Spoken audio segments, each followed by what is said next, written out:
Hello student, welcome to my YouTube channel. সকলোকে Imran Assam academy YouTube চেনেললৈ স্বাগতম। So আজি আমি বিএ ফাৰ্ষ্ট চেমৰ এছামিছৰ ইউনিট 1 অসমীয়া ভাষা আৰু সাহিত্যৰ ইতিহাস 1826 চন পৰ্যন্ত ভাষিক সাহিত্যিক পটভূমি সাহিত্যিক আৰু সাহিত্যিক কৰ্ম নামৰ অধ্যায়টোৰ কিছুমান ইম্পৰ্টেণ্ট কুৱেশ্যন আনসাৰ আলোচনা কৰিম আৰু এইটো ক্লাছ পাৰ্ট 1 হয়। তোমালোকৰ ডিগ্ৰী যেহেতু 4 বছৰ হৈ গৈছে সো তোমালোকৰ অসমীয়া পাঠ্যপুথিত ভালেখিনি নতুন নতুন বিষয় অন্তৰ্ভুক্ত কৰিছে। সো এই টপিকসমূহৰ বিষয়েও আমি ভালদৰে পঢ়িম। সো গতিকে বলক আমি পলম নকৰি আমি প্ৰশ্নসমূহৰ মাজলৈ আগবাঢ়ি যাওঁ। সো আজিৰ ক্লাছৰ প্ৰথমটো কুৱেশ্যন হৈছে পৃথিৱীত প্ৰচলিত ভাষা পৰিয়ালসমূহৰ ভিতৰত কোনটো ভাষা সৰ্ববৃহৎ? মোষ্ট ইম্পৰ্টেণ্ট এটা কুৱেশ্যন হয়। সো ইয়াৰ উত্তৰ হয় ইণ্ডো ইউৰোপীয় ভাষা। নেক্সট কুৱেশ্যন নম্বৰ 2, কোনটো ভাষাৰ পৰা অসমীয়া ভাষাটোৰ উদ্ভৱ আৰু বিকাশ হয়?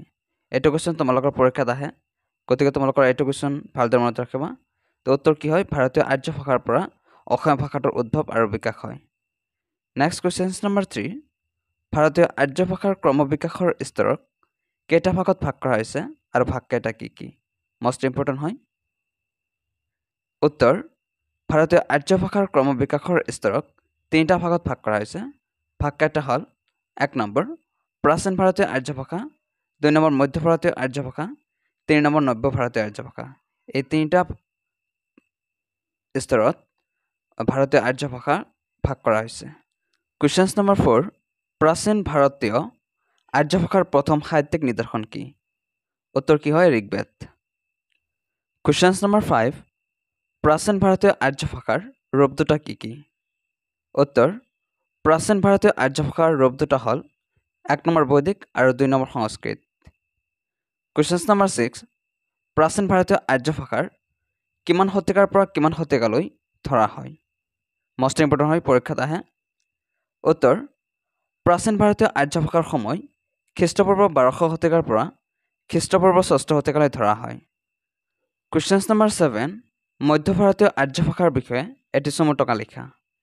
তো আমি অলপ আগতে আলোচনা কৰি আহিলোঁ যে ভাৰতীয় আৰ্য ভাষাক 3টা ভাগত ভাগ কৰা হৈছে।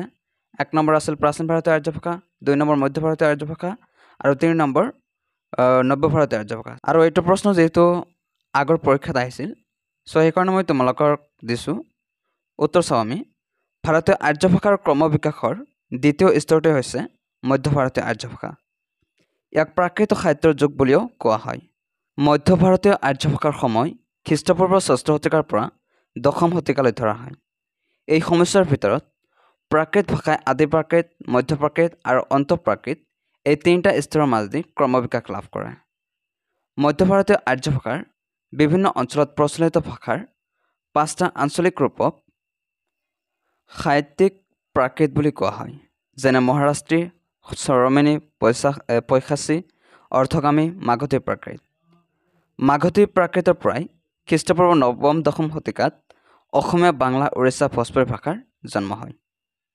তো নেক্সট কুৱেশ্যন চাম আমি এতিয়া। কুৱেশ্যন নম্বৰ 8, অসমীয়া ভাষা কোন প্ৰাকৃতৰ পৰা সৃষ্টি হৈছিল? এইটো কুৱেশ্যন যোৱা বছৰ আহিছিল। তো উত্তৰ কি হয়? অসমীয়া ভাষা মাগধী প্ৰাকৃতৰ পৰা সৃষ্টি হৈছিল। মনত ৰাখিব, মাগধী প্ৰাকৃত। নেক্সট কুৱেশ্যন চাওঁ আমি। কুৱেশ্যন নম্বৰ 9, কোনে অসমীয়া ভাষাৰ জন্ম পৈশাচী প্ৰাকৃতৰ পৰা হোৱা বুলি মত আগবঢ়াইছিল? উত্তৰ, কনকলাল বৰুৱাই মত আগবঢ়াইছিল। তো কনকলাল বৰুৱাই কৈছিল যে অসমীয়া ভাষাৰ পৈশাচী প্ৰাকৃতৰ পৰা সৃষ্টি হৈছিল বুলি তেওঁ মত আগবঢ়াইছিল। তো নেক্সট কুৱেশ্যন নম্বৰ 10, অসমীয়া সাহিত্যৰ যুগ বিভাজন প্ৰথমে কোনে কৰিছিল আৰু কেইটা ভাগত ভাগ কৰিছিল? মোষ্ট ইম্পৰ্টেণ্ট হয়, 2 মাৰ্কৰ কাৰণে এইটো প্ৰশ্ন পৰীক্ষাত আহি যায়। সো তোমালোকে এনচাৰটো ভালদৰে মনত ৰাখিবা। এনচাৰ চাওঁ আমি। অসমীয়া সাহিত্যৰ যুগ বিভাজন প্ৰথমে পণ্ডিত হেমচন্দ্ৰ গোস্বামীয়ে কৰিছিল আৰু তেওঁ 6টা ভাগত ভাগ কৰিছিল। ভাগ কেইটা হ'ল 1 নম্বৰ গীতি সাহিত্যৰ যুগ, 2 নম্বৰ মন্ত্ৰ সাহিত্যৰ যুগ, 3 নম্বৰ প্ৰাক বৈষ্ণৱ যুগ, 4 নম্বৰ বৈষ্ণৱ যুগ, 5 নম্বৰ বিস্তাৰ যুগ আৰু 6 নম্বৰ দিয়া আছে বৰ্তমান যুগ। সো এইকেইটা ভাগত তেওঁ ভাগ কৰিছিল হেমচন্দ্ৰ গোস্বামীয়ে অসমীয়া সাহিত্যৰ যুগ বিভাজনক। কুৱেশ্যন নম্বৰ 11, অসমীয়া সাহিত্যৰ যুগ বিভাজন সম্পৰ্কে আলোচনা কৰা। এইটো কুৱেশ্যন যোৱা বছৰ আহিছিল। তো মোষ্ট ইম্পৰ্টেণ্ট হয় আৰু তোমালোকে পাৰিলে পুৰণি প্ৰশ্ন কাকতসমূহ সংগ্ৰহ কৰিবা, তোমালোকৰ কাৰণে বহুত হেল্পফুল হ'ব। উত্তৰ, অসমীয়া সাহিত্যৰ যুগ বিভাজন সম্পৰ্কে প্ৰথমে আলোচনা আগবঢ়াইছিল হেমচন্দ্ৰ গোস্বামীয়ে। বৰ্তমান অসমীয়া ভাষা সাহিত্যই বিভিন্ন অৱস্থাৰ মাজেদি আহি বৰ্তমান ৰূপ পাইছেহি। অসমীয়া ভাষা সাহিত্যৰ উদ্ভৱ কালৰ পৰা বৰ্তমানলৈ ভাষাটোৰ সাহিত্যৰ ভাৱধাৰা, ৰীতি শৈলী, বিষয়বস্তুৰ প্ৰতি লক্ষ্য ৰাখি অসমীয়া সাহিত্যক সমালোচকসকলে অসমীয়া ভাষা সাহিত্যৰ যুগ বিভাজন কৰিছে। হেমচন্দ্ৰ গোস্বামীয়ে অসমীয়া সাহিত্যৰ যুগ বিভাজনক 6টা ভাগত ভাগ কৰিছে। আমি অলপ আগত আলোচনা কৰি আহিলোঁ। ভাগকেইটা হ'ল 1 নম্বৰ গীতি সাহিত্যৰ যুগ, 2 নম্বৰ মন্ত্ৰ সাহিত্যৰ যুগ, 3 নম্বৰ প্ৰাক বৈষ্ণৱ যুগ, 4 নম্বৰ বৈষ্ণৱ যুগ, 5 নম্বৰ বিস্তাৰ যুগ আৰু 6 নম্বৰ বৰ্তমান যুগ। অসমীয়া সাহিত্যৰ যুগ বিভাজন সম্পৰ্কে গোস্বামীদেৱৰ এই মত ক্ৰোটিপূৰ্ণ বুলি আলোচনা কৰি দেৱানন্দ ভঁৰালীয়ে অসমীয়া সাহিত্যৰ যুগ বিভাজনক 3টা ভাগত ভাগ কৰিছে। হেমচন্দ্ৰ গোস্বামীয়ে যি 6টা ভাগত অসমীয়া সাহিত্যক ভাগ কৰিছিল, এই ভাগকেইটাক দেৱানন্দ ভঁৰালীয়ে ক্ৰোটিপূৰ্ণ বুলি আখ্যা দি অসমীয়া সাহিত্যক 3টা যুগত ভাগ কৰিছিল। তো ভাগ 3টা হ'ল 1 নম্বৰ প্ৰাক বৈষ্ণৱ যুগ 1000 পৰা 1300 খ্ৰীষ্টাব্দলৈ, 2 নম্বৰ বৈষ্ণৱ যুগ 1300 পৰা 1600 খ্ৰীষ্টাব্দলৈ, 3 নম্বৰ নতুন যুগ 1600 পৰা বৰ্তমানলৈকে। এই 3টা যুগত দেৱানন্দ ভঁৰালীয়ে অসমীয়া সাহিত্যৰ যুগ বিভাজনক ভাগ কৰিছিল। কালিৰাম মেধিয়েও অসমীয়া সাহিত্যৰ যুগক 3টা ভাগত ভাগ কৰিছিল। এইটো প্ৰশ্ন পৰীক্ষাত আহে। কালিৰাম মেধিয়ে অসমীয়া সাহিত্যৰ যুগ বিভাজনক কেইটা ভাগত ভাগ কৰিছিল আৰু ভাগকেইটা কি কি? 2 নম্বৰ কাৰণে পৰীক্ষাত আহে, গতিকে মনত ৰাখিবা।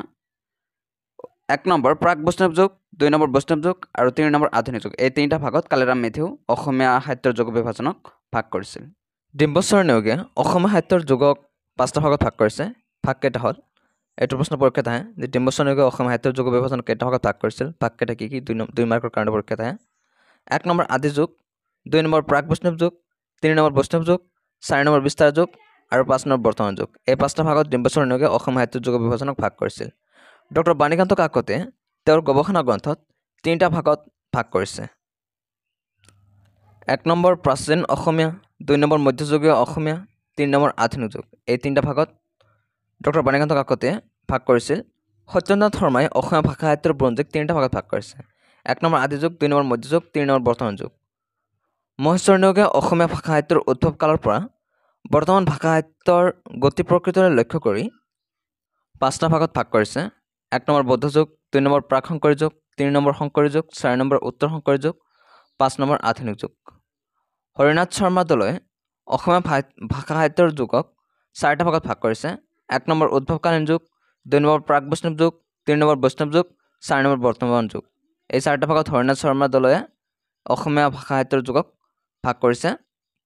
তো তোমালোকৰ ক্লাছটো কেনেকুৱা লাগিছে কমেণ্ট বক্সত কমেণ্ট কৰি জনাবা।